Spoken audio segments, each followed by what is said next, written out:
નમસ્કાર દર્શક મિત્રો, ટોક વિથ ભાવનગરમાં હું છું નીતિન સોની. ગુજરાતી ફિલ્મો તો અનેક આવી છે, પછી લવ સ્ટોરીની વાત હોય કે ઇતિહાસની વાત હોય કે મનોરંજનની વાત હોય, પરંતુ એક નવા પ્રકારની ફિલ્મ વિશે આપણે વાત કરવાના છીએ.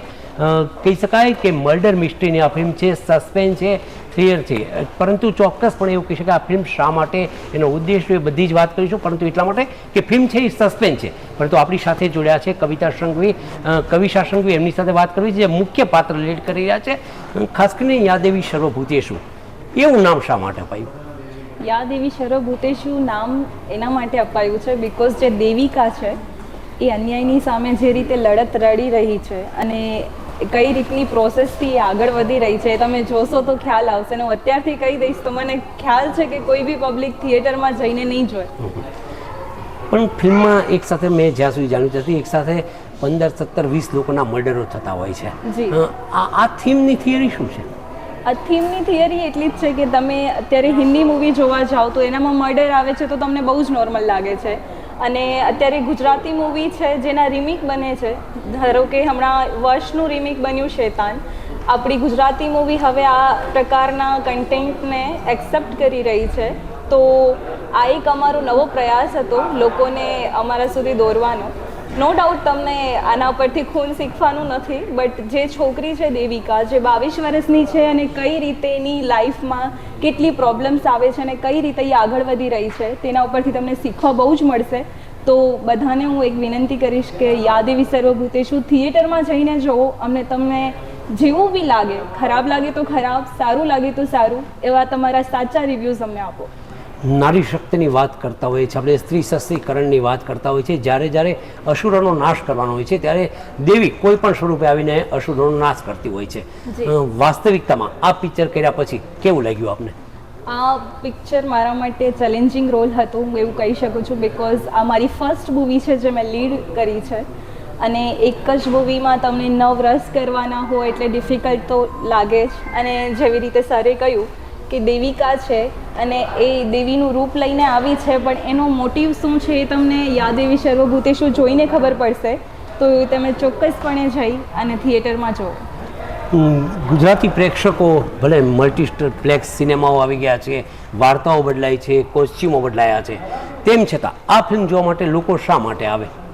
આ લોકો શા માટે આવે? નારી શક્તિ, જાણે કે આપણે કહી શકીએ કે નારી ચાહે તો બધું જ કરી શકે છે. અને આ વાર્તા એક 22 વર્ષની છોકરીની છે, જે 22 વર્ષની છોકરી કે શું કરી શકે. પણ તમને દેવિકાને જોઈને ખબર પડશે કે તમે એકચ્યુઅલમાં તમારી સાથે કંઈ ખરાબ થાય તો તમે એનું નિડરપણે, સાહસથી અવાજ ઉપાડો. અને તમે અવાજ ઉપાડશો તો જ તમને ઇન્સાફ મળશે. એના માટે જ આ વસ્તુ છે, તો તમે જઈને જુઓ.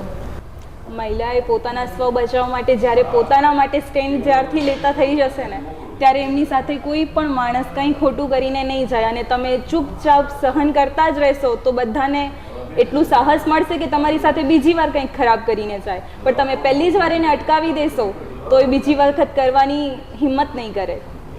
નમસ્કાર, મારું નામ શિલ્પા ઠાકર છે. લગભગ 32 વર્ષથી સ્ટેજ, ટેલિવિઝન અને ગુજરાતી ફિલ્મમાં હું કામ કરું છું.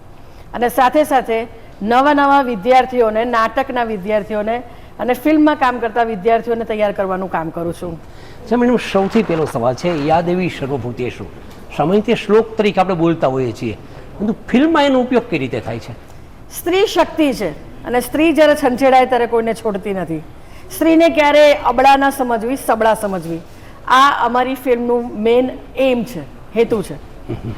કેવા પ્રકારની થીમ ઉપર ફિલ્મ છે? ભલે કદાચ સસ્પેન્સ છે, બધું આપણે ન કહીએ. સસ્પેન્સ છે, થ્રિલર છે, એટલે મૂવી જોવા તમે થિયેટર સુધી જાઓ તો જ તમને સમજાશે કે યાદેવી સર્વભૂતેષુ ટાઇટલ અમે કેમ રાખ્યું છે.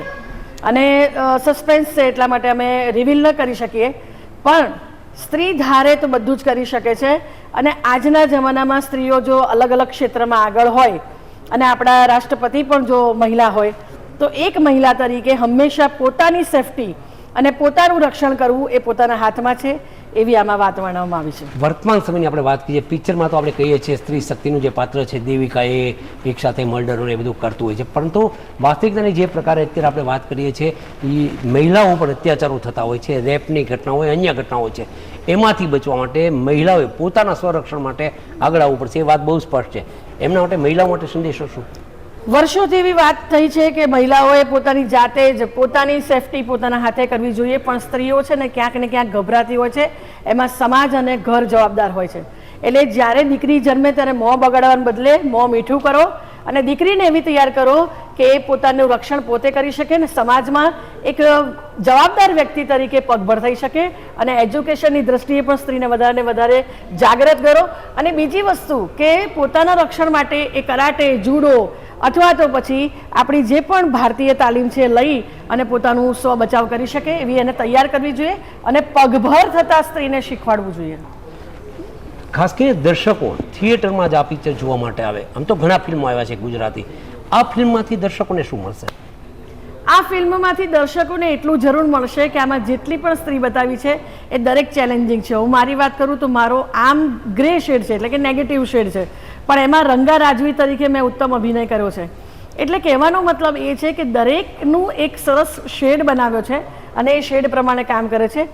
આ ફિલ્મમાંથી હું જરૂર એવું કહીશ કે આમાં તો ઘણી બધી વાતો છે કે સ્ત્રી ખૂન કરે છે, પણ આમાંથી એ નથી શીખવાનું પોતાનો બચાવ કરવાનો અને પોતાનું સ્વરક્ષા કરવાની, એવું પણ આ ફિલ્મમાંથી શીખવાડવામાં આવે છે. કોઈ પણ એક એક્ટરને સૌથી વધારે આકર્ષે શું, તો એનો જવાબ છે વાર્તા કે સ્ક્રિપ્ટ. તો બીજા ઘણા બધા પ્રોજેક્ટ્સ આપણે કરતા જોઈએ અને બધા જ પ્રોજેક્ટ આપણને ગમતા જ હોય, પણ જ્યારે એ બધા પ્રોજેક્ટની બહારથી ક્યાંકથી આમ એક સાવ જુદો પ્રોજેક્ટ આવે, સાવ જુદી વાર્તા હોય, જેમાં કૂટી કૂટીને સસ્પેન્સ ભરી હોય, જેમાં બહુ જ ગૂંચવણવાળી વાર્તાને જુદી રીતે કહેવાઈ હોય, ત્યારે એક એક્ટર તરીકે તમને મજા પડે કે ઓકે આવું કંઈક કરીએ. અને એમાં બી જ્યારે તમને એક કેરેક્ટર એવું આપવામાં આવે કે જેના કલર્સ બહુ જ સરસ રીતે બદલાતા હોય, તો એક એક્ટરને બહુ મજા પડે. એટલે મને એવું લાગે છે કે નાટકોમાં ઘણા બધા રોલ કર્યા હશે મેં, પણ એના કરતાં સાવ જુદી વાત હતી. એટલે મને આ ફિલ્મે અપીલ કરી બહુ જ વધારે. અને કન્ટેન્ટ બહુ સારી હતી. બંને પ્રોડ્યુસર્સ છે એ લોકો બહુ જ મજેદાર છોકરાઓ છે. ડિરેક્ટર અને રાઇટર છે અમિત રૂઘાણી, એણે પણ બહુ સુંદર સ્ક્રીન પ્લે કરેલો, વાર્તા સરસ કરેલી. એટલે પછી મને આખી ફિલ્મ મને આકર્ષી. આમ તો અનેક નાટકની વાત હોય કે ફિલ્મની વાત આપણે કામ કર્યું છે, પરંતુ નવી પેઢીના જે લોકો આવી રહ્યા છે, આર્ટિસ્ટો, કંઈક ખૂટતું હોય છે. કદાચ તમે માનો કે સિનિયર છો, અન્ય કલાકારો સિનિયર, એમાંથી કેવા પ્રકારની શીખ લઈને આગળ આવી શકાય? મને એવું લાગે છે કે અત્યારે જે નવા છોકરાઓ આવે છે એ નવા છોકરાઓ કદાચ વધારે સમજદાર છે. એ લોકો બહુ ક્લિયર છે. એટલે એ લોકોને શું કરવું છે એના વિશેનું એ લોકોને ખ્યાલ છે. એ લોકોને કેવી રીતે આગળ વધવું છે એ પણ એમને ખબર છે. પ્રોબ્લેમ ખાલી એક જ જગ્યાએ નડે છે કે એ ભાષા.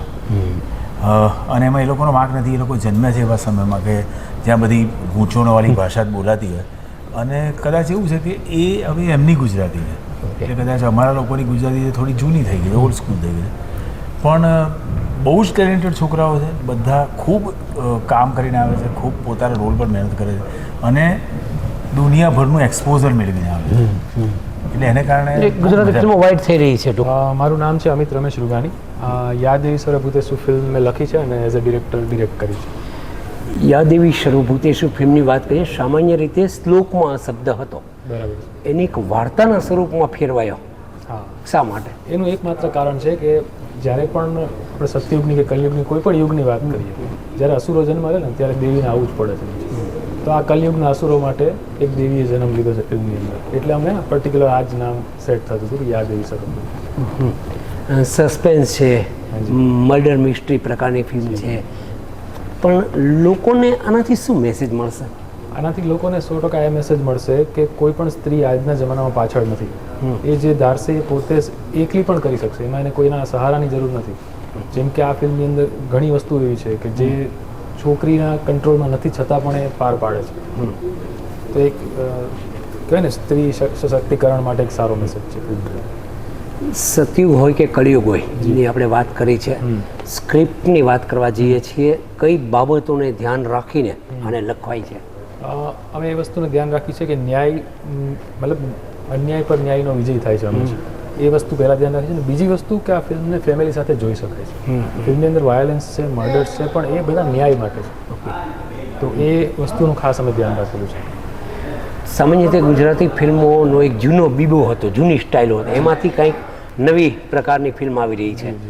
દર્શકો થિયેટર સુધી જોવા માટે આવે એમને લાવવા માટેનો પ્રયાસ છે, બરોબર છે, પણ વધુમાં વધુ લોકો આ ફિલ્મ જુએ એના માટે મેસેજ શું? એના માટે એક જ મેસેજ છે કે તમે જેટલી અવેરનેસ ફેલાવશો, પોતાની ભાષા જે ગુજરાતી ભાષા છે એને પ્રેમ કરતા થઈ જાઓ. આપણે સાઉથની ફિલ્મો જોઈએ, ઇંગ્લિશ હિન્દી ફિલ્મો જોઈએ, એટલો જ પ્રેમ ગુજરાતી ફિલ્મોને પણ આપો, કેમ કે એ જ લેવલની ફિલ્મો ગુજરાતીમાં પણ બનવા માંડી છે. હું Kinal Nayak. Gujarati film, ad film, short film, serial, ઘણી બધી ફિલ્મોમાં કામ કરેલું છે મેં. ગુજરાતી ફિલ્મ ઇન્ડસ્ટ્રીમાં એવા ભાગ્યે જ કોઈ હીરો કે હિરોઈન હશે કે જેની મમ્મીનો રોલ મેં નથી કર્યો. ખાસ કરીને વાત કરીએ યાદ એવી શરૂ ભૂતેશ્વર ફિલ્મની આપણે વાત કરવા જઈ રહ્યા છીએ. જી. એક નવા પ્રકારની આ ફિલ્મ છે. જી. શું ઉદ્દેશ શું છે? આ ઉદ્દેશ એ જ છે કે કહેવાય છે ને કે નારી શક્તિ, બે શબ્દ અલગ છે પણ એ બંને એકબીજાના પૂરક છે, એકબીજાના પર્યાય છે એ શબ્દ. તો 23 વર્ષની સ્ત્રી હોય, 40 વર્ષની હોય કે 60 વર્ષની હોય, તમારું દ્રઢ મનોબળ હશે, દ્રઢ સંકલ્પ શક્તિ હશે ને તો સ્ત્રી ધારે ને એ કરી શકે છે. એનામાં બદલાની ભાવના નથી હોતી, પણ એ એટલી સક્ષમ છે કે એની ઉપર જો કોઈ પણ મુશ્કેલી આવી પડશે ને તો એનો ડટકે જવાબ આપી શકશે. કોઈ પણ ક્ષેત્રની વાત કરતા આપણે જોબની વાત હોય કે અન્ય કોઈ ઇન્ડસ્ટ્રીઝની વાત હોય, જી. સ્ત્રી છે પુરુષ સમોવડી છે, એ તો આપણે વર્ષોથી કહીએ છીએ, શબ્દોમાં રહ્યું છે. સ્ત્રી પુરુષ સમોવડી ક્યારેય હતી નહીં, છે નહીં. સ્ત્રી અને પુરુષ એ સમોવડી શબ્દ જ ગલત છે. સ્ત્રી અને પુરુષ એકબીજાના પૂરક હતા, છે અને રહેશે. ઓકે, વાસ્તવિકતાની ફિલ્મની વાત કરીએ છીએ આપણે, યાદ એવી શરૂ બુધેશ્વર, એમાં એક જે 22 વર્ષની યુવતીનું જે કામ છે, જી, એને કઈ રીતે આપ જુઓ છો? એ જ જુએ છે કે એની મમ્મી સાથે જે અન્યાય થયો છે એની સામે લડત આપે છે, અને એ નથી વિચારતી કે હું 23 વર્ષની છું, હું સ્ત્રી છું, હું એકલી છું. એ નથી વિચારતી, એ વિચારે છે કે હું સક્ષમ છું. એ ઉપર આ ફિલ્મની છે ને આઈ થિંક ગુજરાતી ફિલ્મમાં આ પહેલી એવી ફિલ્મ હશે કે જે એ હિરોઈન પ્રધાન છે, કે જેણે એક જણાએ પૂછ્યું કે હીરો નથી આવ્યા, પણ આ ફિલ્મમાં હીરો જ નથી. હિરોઈને આખી ફિલ્મ એના ખભા ઉપર ઉચકીને લઈ ગઈ છે. એટલે કહી શકીએ કે યુવતી આખી ફિલ્મને લીડ કરી રહી છે. જી, ધીસ ઇઝ અ હિરોઈન પ્રધાન મૂવી, ગુજરાતી હિરોઈન પ્રધાન ફિલ્મ. અત્યાર સુધીની વાતો ભાષાની, ગુજરાતી ભાષાની આપણે વાત કરતા હોઈએ છીએ, અન્ય ભાષાઓની વાતો હોય છે, તેલુગુ હોય, હિન્દી હોય કે મલયાલમ હોય, એ ફિલ્મો બહુ વ્યાપ હોય છે. ગુજરાતી ફિલ્મો નો ડાઉટ ધીરે ધીરે આગળ વધી રહી છે. હજી શું ખૂટી રહ્યું છે કે કંઈક ને કંઈક ગુજરાતી ફિલ્મો દબાઈ રહી છે? કહેવાય છે ને કે પબ્લિકનો સપોર્ટ બહુ જ જરૂરી છે. આજે તમે એક વસ્તુ માર્ક કરજો કે કોઈ મરાઠી છે યા બેંગોલી છે યા કોઈ તમિલ છે, તો હિન્દી અને તમિલ યા હિન્દી મરાઠી ફિલ્મમાં એ લોકોને પસંદ કરવાની હશે ને તો એ લોકો પોતાની લેંગ્વેજની ફિલ્મને પહેલો પ્રેફરન્સ આપશે, જ્યાં આપણી ગુજરાતી પ્રજા માર ખાય છે. અને એ જાગૃત થવાની જરૂર છે, એ સમજ લાવવાની જરૂર છે કે આપણે આપણી ભાષાને પ્રમોટ કરીશું તો આપણી ફિલ્મો આગળ આવશે. ગુજરાત કહી શકાય એક મોડેલ છે જી. રાષ્ટ્રીય કક્ષાએ કામોથી ફિલ્મ ઇન્ડસ્ટ્રીમાં પણ ગુજરાતની ગુજરાતી ફિલ્મો રાષ્ટ્રીય અને આંતરરાષ્ટ્રીય ક્ષેત્રે આગળ જાય, એમના માટે શું કરવું જોઈએ? એના માટે કહું છું ને કે અત્યારે જેમ કે હેલ્લારો બરાબર છે, એને નેશનલ એવોર્ડ મળ્યો જ છે, બરાબર છે. છેલ્લો શો જે ઓસ્કર સુધી નોમિનેટ થયેલી છે, એટલે એવું નથી કે ગુજરાતી ફિલ્મો નથી પહોંચી, એ ઇન્ટરનેશનલ કક્ષાએ છેલ્લો શો ઓસ્કર સુધી પહોંચી છે. હેલ્લારોએ નેશનલ એવોર્ડ મેળવ્યો છે, પણ થોડોક હજુ પબ્લિકના સપોર્ટની જરૂર છે ગુજરાતી ફિલ્મ ઇન્ડસ્ટ્રીને. કલાકારો એમની રીતે ખૂબ મહેનતથી કામ કરે છે, ખૂબ સારી સ્ક્રિપ્ટ લખાઈ રહી છે, નવા નવા ડિરેક્ટર આવી રહ્યા છે, એ કામ કરી રહ્યા છે. અમે બધા દિવસ રાત જોયા વગર, ગરમી વરસાદ જોયા વગર અમે અમારું 100% આપવાની કોશિશ કરીએ છીએ. છેલ્લો સવાલ, દર્શકો માટે મેસેજ શું આપવો છે? દર્શકો માટે એ જ મેસેજ છે કે તમારી ફિલ્મ છે, આ તમારો ગુજરાતી એટલે તમારો પોતાનો પરિવાર છે.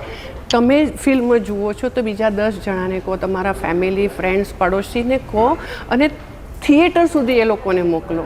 એ જ અમારી વિનંતી છે.